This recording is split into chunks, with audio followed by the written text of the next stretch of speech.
ọ̀rẹ́ Kùnrin pa olólùfẹ́ rẹ̀ tó jẹ́ akẹ́kọ̀ọ́ fásitì l'Ondo. Ariwo mà sọ.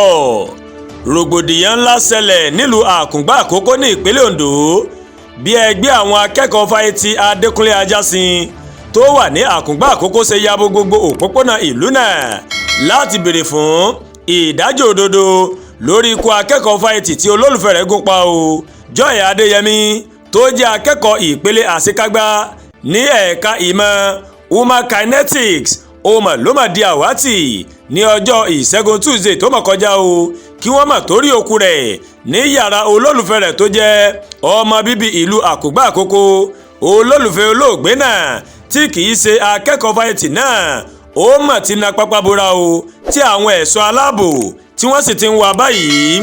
Ìṣẹ̀lẹ̀ yìí mà wáyé lẹ́yìn ọ̀sẹ̀ méjì tí bàbá onílé kan ní ìlú náà tó ṣe agbátẹrù bí wọ́n ṣe pa akẹ́kọ̀ọ́ méjì ní fásitì náà.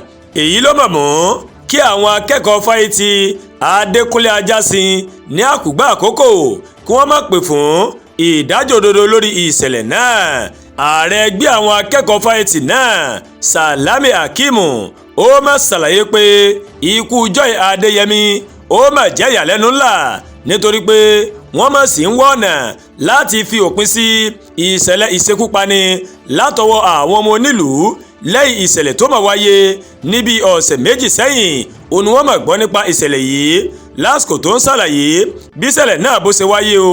Salami Hakeemu ó mà sọ di mímọ̀ pé olólùfẹ́ Joy Adéyẹmí tó jẹ́ ọmọ bíbí Akungbaakoko ó mà ló mà gún akẹ́kọ̀ọ́ náà pa sínú yàrá rẹ̀ tó sì fi òkú rẹ̀ sílẹ̀ sí yàrá náà fún ọjọ́ 3 gbáko. Ó ṣàlàyé pé àwọn olùgbé agbègbè náà ó mà ló mà ké sí wọn látàrí òórùn tó ń jáde láti yàrá náà tí wọ́n sì rí òkú akẹ́kọ̀ọ́ náà nínú yàrá rẹ̀ tí ara akẹ́kọ̀ọ́ náà tó sì ti ń wú. Ààrẹ àwọn akẹ́kọ̀ọ́ náà ó mà sọ wípé ní kété tí wọ́n rí òkú akẹ́kọ̀ọ́ náà wọ́n ní ìgbìyànjú láti ṣàwárí ẹni tó sọṣẹ́ náà kó bẹ̀rẹ̀ o ṣùgbọ́n ó mà ti fẹsẹ̀ fẹ́ tí wọ́n sì fa ìyá rẹ̀ lé àwọn agbófinró lọ́wọ́ o. Àwọn akẹ́kọ̀ọ́ náà wọ́n wá fún ìjọba ìpínlẹ̀ Ondo àti àwọn agbófinró ní wákàtí 24 láti ṣàwárí ẹni tó ṣekú pa akẹ́kọ̀ọ́ náà. Bẹ́ẹ̀ ni wọ́n wá rọ gbogbo àwọn tí ọ̀rọ̀ kàn láti wá ojútùú sí bí àwọn ọmọ bíbí ìlú Akungba bí wọ́n ṣe ń ṣekú pa àwọn akẹ́kọ̀ọ́ fásitì ìlú náà. Alukoro iléeṣẹ́ ọlọ́pàá ìpínlẹ̀ Ondo Aláyàndé Olúṣọlá ó mà ṣàlàyé pé wọ́n ti fi páńpẹ́ ọba báyìí wọ́n ti fi mú àwọn 3 tí wọ́n lọ́wọ́ nínú ìṣẹ̀lẹ̀ náà.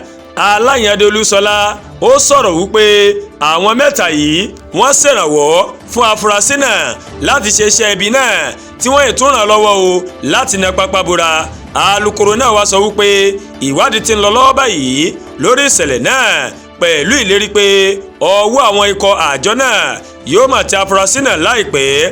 Ó wá rọ àwọn akẹ́kọ̀ọ́ náà láti ṣe ohun gbogbo ní ìbámu pẹ̀lú òfin tó sì tún ṣe ìlérí pé iléeṣẹ́ ọlọ́pàá ìpínlẹ̀ Ondo yóò rí dájú pé ìṣẹ̀lẹ̀ ìpànìyàn yóò dohun ìgbàgbé ní ìlú Akungbaakoko àti fásitì. Àdúràgbà Olúwatóyìn ló ń kàròyìn sí létí o láti kàn ní Ẹ̀yà Yorùbá World TV.